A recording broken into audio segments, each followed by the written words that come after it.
Hello, everyone, and welcome to MentorTalks. We're so excited to have you with us today. My name is Maria Iliadis, and today I'll be your host from the Office of Alumni Affairs in the Bureau of Educational and Cultural Affairs at the U.S. Department of State.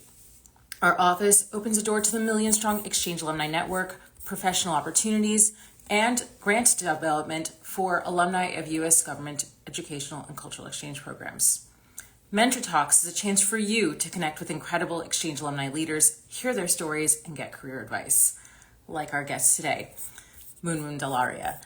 I am so excited to bring her on, so wait just 1 second, and let's bring her.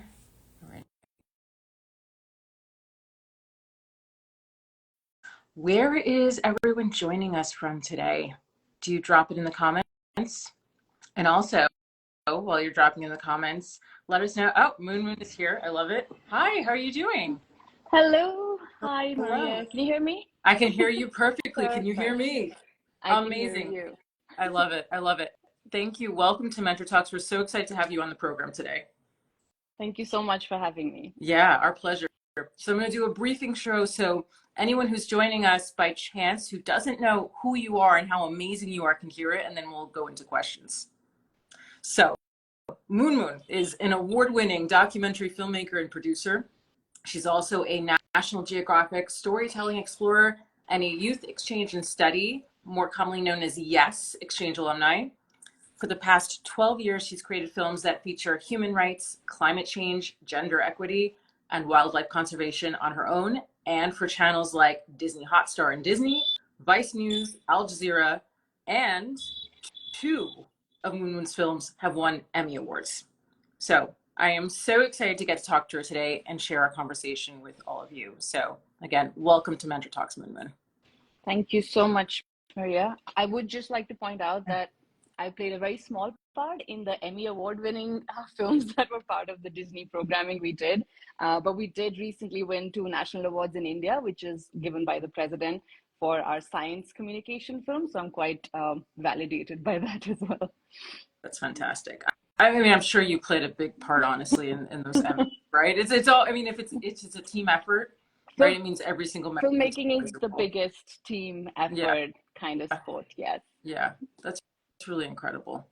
So I did want to get into starting with your work. What got you interested in focusing on gender and wildlife? Yeah, so I did grow up in India, spent all my time here, and I was always an animal lover. So I loved being out in nature, and I started off with like little bits of animal welfare work here and there. So that was always a personal passion. And just growing up, I think, in an extremely patriarchal society, which India sadly continues to be to this day, I think those are 2 issues that I just faced on a daily basis with my life and also with whatever work I wanted to do. So I think it was my way of like silently protesting against the injustices that I had to either face or see, look around when I growing up here. So that's why I decided to focus on just those 2 things mostly. Yeah, and I remember you saying actually that your international exchange, your first one, the YES, had a really key role in your focus on wildlife. It really did. It changed a lot of things. Like in India, wildlife is looked at very differently. We were always connected to wild places through a very rural sort of environment. Like my grandma is a farmer in the Himalayas, and she owned buffaloes, and she lived close enough to a national park, but we weren't really exposed to that system very much. And when I went to the US at the age of 15, I was exposed to the idea of really large and iconic national parks like Yellowstone. And I was able to study things like ecology, which at the age of 15 in a government high school in India was just unheard of. So that kind of exposure, I think, really changed everything that I wanted to do in my life, or that I thought I could even pursue in my life. And then what happened when you got back? So you're like, okay, you come into the States, you get to see places like Yellowstone, especially out west. Where were you again during your exchange? I was actually, yeah, I was living in Bangalore in South India at the time, and I went to Cape Cod, Massachusetts, which Okay. is a very iconic place in its own. I keep telling everyone it's where Jaws was filmed. It was a beautiful travel town, And I got to live there even when all the tourists were gone throughout the winters. So it was a very different experience. And I remember whenever all the other exchange students wanted to go to Disneyland, when I heard that there's a chance to go to a national park through like a high school group, I was like, yeah, that's what I want to do.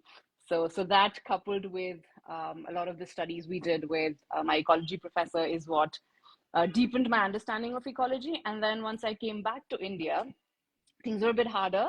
A lot had changed. India is constantly in a flux of development. And I could just see that a lot of the beautiful ecological places that I grew up seeing were definitely in peril. Like there were a lot of changes that were not so good, that have not been good right now. And I wanted to speak about that because I could see what we're losing and how precious it was. Because when I was in Yellowstone, I actually thought to myself, well, this looks exactly like the Himalayas. Like we have very much the same species, some of them. Like I looked at the bears and the wolves and I was like, we have these back home. How have I not heard stories about them? So there was a lot of just that exposure, meeting with, looking at how very few people were doing this kind of work in India and wanting to be a part of that.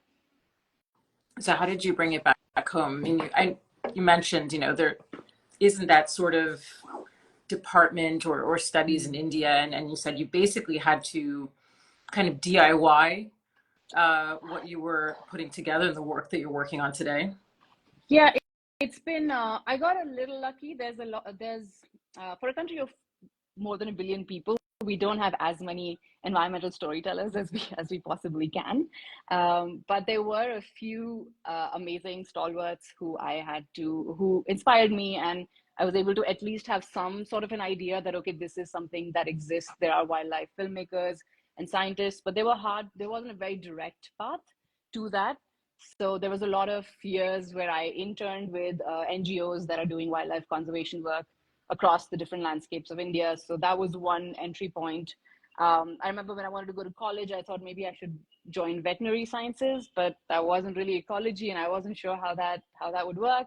So yeah, it was something that I just did a lot of internships and a lot of doing all kinds of filmmaking activities on your own. Like initially, when you get your first grant, it's hard to hire people if you want to do a film in the upper Himalayas, for example, that I did. So I would just kind of teach myself on the job, learning from the few internships that I had, and kind of be a one-man band, and finished one of my first like grant films, which was like 5-6 minutes long. And that was seen by a producer in Europe who then decided to fund like a larger film on the same thing. So that's how like things kind of always rolled for me. Like one small thing leads to something else. I'm sure it's like that in general, right? In documentary filmmaking, right? You start on something that's small, as a small project, and you see it in film schools, right? That students will have some small film and then it'll roll into more of the feature. And it sounds like that opened up opportunities for you, but I'm sure at the same time while you were doing it, it taught you how to do the work. 100%. And I think even now when I'm in a producer's role and when I want to hire younger people to be part of my crew, it's really helpful because I just did everything. And I think a lot of documentary filmmakers do that. We start off doing writing, camera work, editing, going on locations, doing all kind of production management, like doing everything on our own to a point where I can decide and I would know what to do when I have to get a team together, for example, in India. So learning. So I definitely learned a lot by doing. There was a lot of doing in the last decade of my life where I was just traveling to different parts of India and making films on my own. Yeah, that's incredible. That makes a lot of sense. And also it's a valuable skill, right? Like, as you said, you know how to do every single part of it. So you must know at this point, when you're looking for other people to work with, you know what you're looking for of, okay, this person has these skills, this person gets it, because you've done it before. Yeah, and if there's anyone, if like young people reach out to me often, and it's really like I love telling them that you don't have to be like a perfect camera person to join this field, or you don't have to be fully baked in one kind of filmmaking knowledge. Because I didn't even grow up having a camera. I got my first camera like very late, like after college. My first stills camera was really like the visual arts I had to really teach myself quite late. Like most people nowadays have been filming since they were like 5, like on their phones or on their parents' phones. You know, like these things have really evolved. And when I did it, what was more important was how interested I was in the subjects, or how interested I was in reading about things, writing about things, meeting people. There's a lot of journalism involved, I think, in my work. So I love when young people call me and say, oh, I don't know how to use a camera, but I'm like, but can you write? Can you research? Can you help me edit if you can't edit on your own? Like there's 25 other things that a documentary film needs. So I think it's really nice field that opens itself to a lot of different ways in which people can enter. Yeah, and that's not what you expect to hear, right? You expect to hear, well, you have to be really good, especially with something dealing with wildlife, and you have these incredible shots of these animals. You expect, oh, you have to know how to be there and how to capture that shot. Not all these other things that you're mentioning of writing, researching, putting these other things together. Yeah, I mean, like the first TV show that I worked on with for National Geographic, which was with Akanksha Sood Singh. She's a filmmaker in Delhi. We were very famous for throwing people in the deep end. So it was so I went from like independent direction to television very quickly, and it was I loved like going on shoot and coming back, and I would see some of the interns at the production house, and they would be either logging or looking at footage or helping us out in the field, doing a lot of like production management and research. And also there were people who had literally never picked up a camera, and they were able to see the footage that was coming back with us, because we would come back once a month or whatever to the base and drop off footage and leave again for the shoot. And that was great learning for them, to just be able to sit there, transcribe footage, have time to sit and watch all kinds of other films from the world and see how that correlates to the work that we're doing. Look at scripts, figure out how one shot leads to the other, and all of these little things that you really don't think about, because most people, when they write to you, they just say, I want to go to the field with you. Like that's the message I get the most, is like, take me to the mountains, or take me to the forest, and I'm really good with my camera, or I have this gear. And it's like, yeah, but like, do you know how to tell a story? So I think there's all of those parts which people forget exist. And yeah, those are really important. Yeah, it's all the detailed work, right, that makes it actually come together. It is, yes, fine being in the field, but it's all the other legwork and the bits that are maybe a little unglamorous that people don't think about, of the hours that you spend to get the shots that they're seeing. Very, very unglamorous. I mean, we love sitting patiently in a hide and like waiting for an animal to show up. But even that in itself can be unglamorous. Like we've seen enough behind the scenes now to know how the weather elements are affecting people, and how people's mental health might be affected if they're far away from their families for months on end. So that's, even the glamorous part of it is not that glamorous, but there is a lot of back end and, you know, pre-production and post-production that is so widely crucial to the process, that those are the places where I think a lot of people from different backgrounds can join in and learn the craft, and even see which part they would enjoy the most, you know. Yeah, absolutely. So that's some of the challenges, right, of being away from home, the waiting, how you're feeling that day. What would you say are some of the other challenges of the work? Let me think. It's a very like most artistic things, I feel like it's a very exclusive field. It's very most people don't know about this. We're all signing NDAs all the time. We're not really supposed to talk about where we are, what we're doing, who we're filming for, and why and what. So I think in itself, it's so exclusive, and some of the skills that you need for it are pretty exclusive as well. Like say, if I wasn't a very outdoorsy person, I really had to teach myself mountaineering by going on this army course that I just had to self-fund. And there's all these things that people have to do. Like camera people are self-funding a lot of their specialized courses, like how to fly a drone or how to get licenses for bigger cameras. And there's a lot of very specific things that you have to do, and a production may not always have the funds or the time usually to invest in that. And luckily that's also changing. I can talk about that a little bit about with my latest program that I did in the UK. So I wanted to talk about that as well if we get into like my mentors. Absolutely. Yeah. Actually, I did want to ask about mentors. I guess we could do that in a second. I'm just like, I love you mentioning though, like the real realities of, it sounds like a lot of funding that has to happen, a lot of self-funding, and that is some of the exclusivity. Are there ways that it's becoming a little more equal? There are opportunities. Say someone doesn't have the funds to get into it necessarily. Are there pathways for them to do it?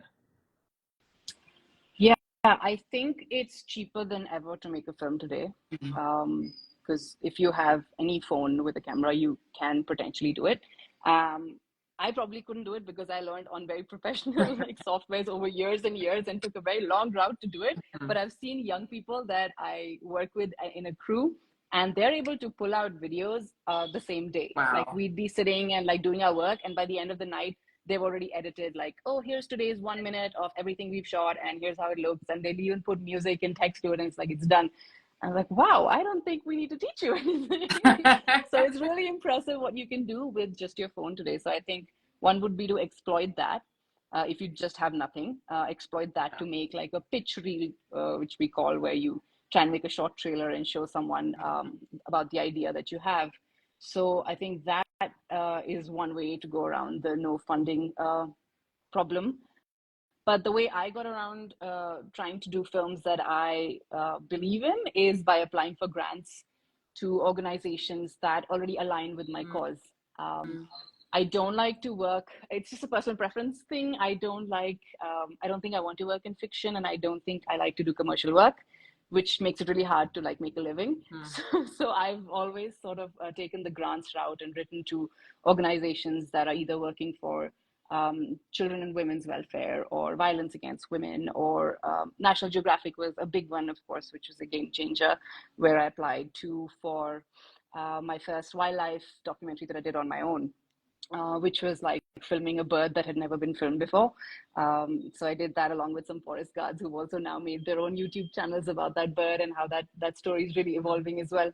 So yeah, these grants have been quite a savior. And then that can lead into other, once you have like directed an entire project on your own exactly the way you wanted it, and you have that artistic stamp on it, I think it becomes so much easier to then pitch yourself as a storyteller for other projects.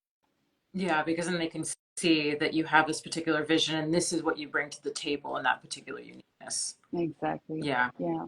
Yeah. And it's proof of concept, which is really important in creative fields. So like, I can do this thing. Right. And honestly, in well, you know, our office has two grants that we give out. The AIF, the Alumni Engagement International Fund, which is for international alumni. And then we have the CDAF, which is the Citizen Diplomacy Action Fund.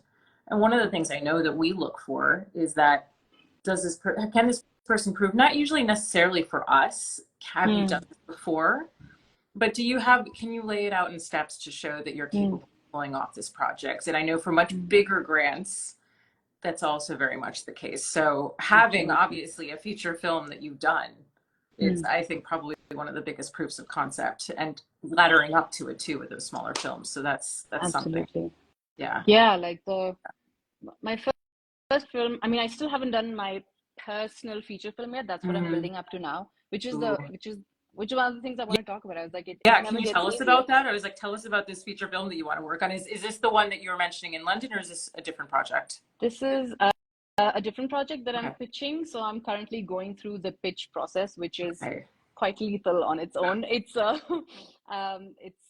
it's the first time I'm actually like that invested in a story that I want to spend years and years just being involved in that one thing. I don't think I can talk fully about it, but it is about a woman working on a particular species in Southeast Asia.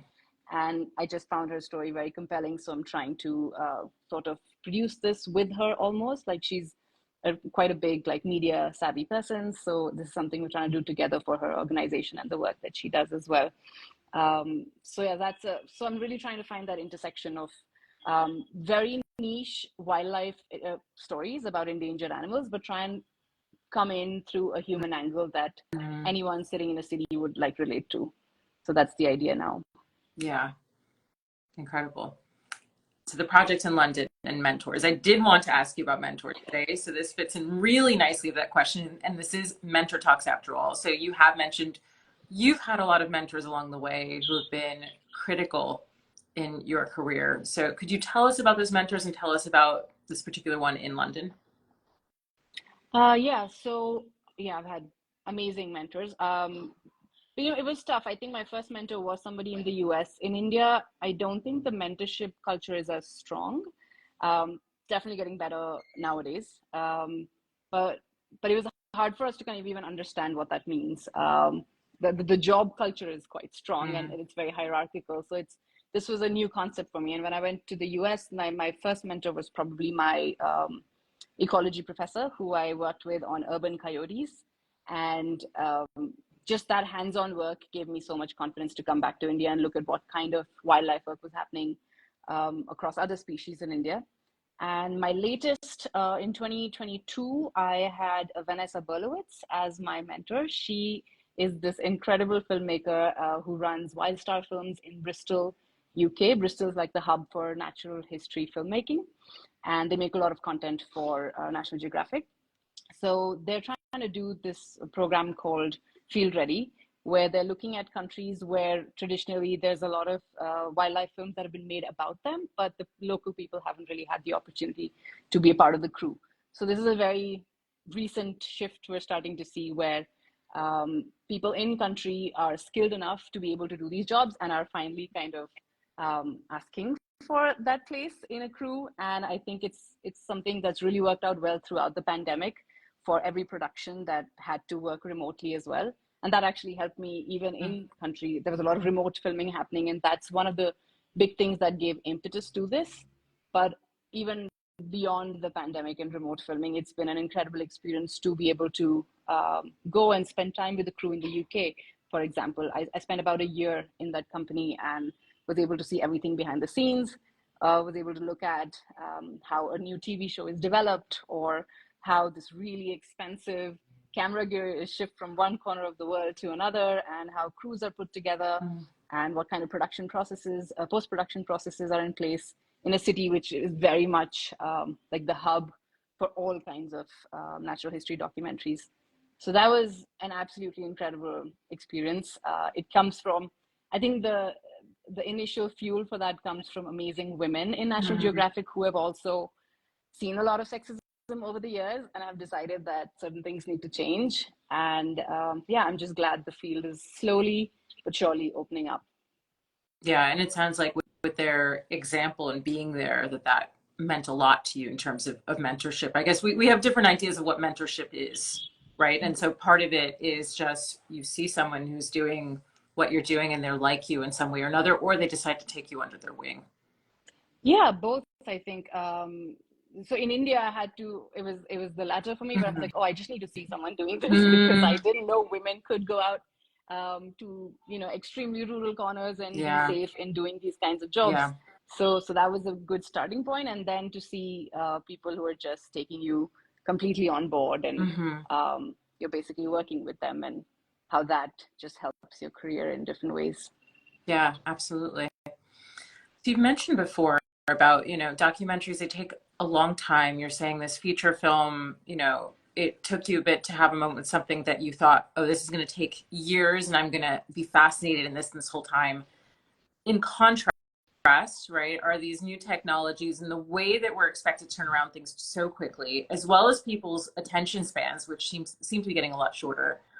How do you create these long films, this slow journalism, as you called it, in this attention economy, and how do you get that funded? Yeah, great question. Funding is extremely hard for all documentary filmmakers, I'm assuming, in most parts of the world. The long-term feature projects are the ones that actually fulfill you the most, because you get to see a protagonist sort of change with time, and you get to really see their life evolve in front of you, and that's extremely beautiful from a cinematic perspective. And getting funding is can be, everyone has their own ways. Like at this point, I do other jobs on the side, so I will make sure I'll take a short film here and there and use that to keep funding this on the back end. But like all of this, this is actually, it's really good advice a filmmaker had given me once when I got my first grant many years ago, where she said, you have to have 3 projects going on. There has to be one in pre-production, one in production, one in post. You have to be thinking about the next 2 projects while you're working on this one. And I thought she was joking. And now that I'm producing myself. I was like, oh yeah, there's at least 10 things cooking in my brain. Wow. Even if I'm fully committed to one project, it's Yeah. always, if this is your full-time job, which it is for me, and I'm not doing any commercial work, I do sometimes take on other smaller projects to keep funding something bigger, which you can, once you're in a good enough place that you can show it to a pitch forum, which I'm going to in November, which I'm quite excited about. This would be my second pitch forum with this idea. So that gives you a lot of inputs, and then you actually learn how other people are also doing these 2 to 10 to 20-year projects, and how rich those stories are. And you know, in terms of the attention economy problem, I think that's just I think it's also a temperament thing. If I liked this sort of reels culture, I probably would have joined journalism and been very, very happy with it, because like every day churning out news, I'm just not cut out for it. I think I'm just, as a mountain person, I think I'm just a much slower person who likes to have a much more stable life in that sense. And these are just the stories that appeal to me more now. And maybe it's after, because I've spent now a decade looking at shorter stories, and it's like, okay, maybe we can give more time to one thing and see how that evolves. Yeah, absolutely. It's sometimes it is temperament, right, of what we end up going into. Sometimes it's happenstance. I'm curious. We're running out of time, so I feel like I have 2 questions left before we sign off. Sure. One is, how do you keep track of all of these projects at the same time? It makes sense, right, if you have something cooking at different stages. But I mean, as anyone knows who does sometimes try to do like complicated dishes, and you have, okay, this one and that one going, it's quite a lot. So how do you manage all of those projects in different stages? Great question. I think the first thing would be my mentors, who have been women who are doing so many more projects. You know, I would only take 1 or 2 films. They do 10, 20, 30 at a time. Wow. So watching them perform, learning your it's very basic, learning your Google Drive and Outlook really well, learning your foldering. Like, it's something so simple, which in my first TV job, I didn't know. I'm like, oh, this is how you can folder things in Google Drive so your brain doesn't go crazy. So just very simple things like that. So now I have like a film folder, and everything is exactly in a place that I can pull out whatever I want from there. So it's simple things like that that really help. And having worked in TV, both in the UK and in Delhi, which are both extremely stressful environments, I think that really helped me as well, because I got to see people doing, again, as I said, like 20, 30 films at a time. And as teams, we were able to navigate that. And having the right crew members. I'm at a point where luckily I'm able to now start hiring people. So I'm not doing everything on my own. And that really helps, to just have an editor who's just editing, have a writer who's just writing, and it's like, okay, I can just focus on the ideation for some time. Right. Yeah. When you get to that stage, you can definitely hire out. And anytime you learn how to do all the things. I see we do have one question from the audience. Are there any films or work you've done that are particularly memorable for you? Oh, gosh. All of them. But I think Juju Rana, the film that was my first film for National Geographic, which was about the state bird of Himachal Pradesh. So that's a short 10-minute film that I did. Everything is available on my website. So that film was memorable. And I did a film on the opioid crisis in my home state during the pandemic, which was a very hard one to sort of sit with. And to this day, I think about, and I'm really happy that I made that film. Yeah. So if people want to find more about you, where can they go to?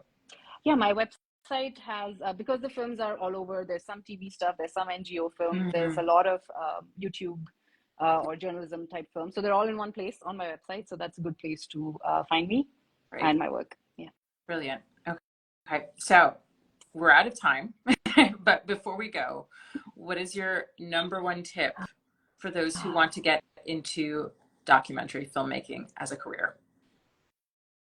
My number 1 tip would be, I always say be brave, but I think the new generation is pretty good with that. Like, put yourself out there and be brave. But I think a practical tip would be to go for something accessible.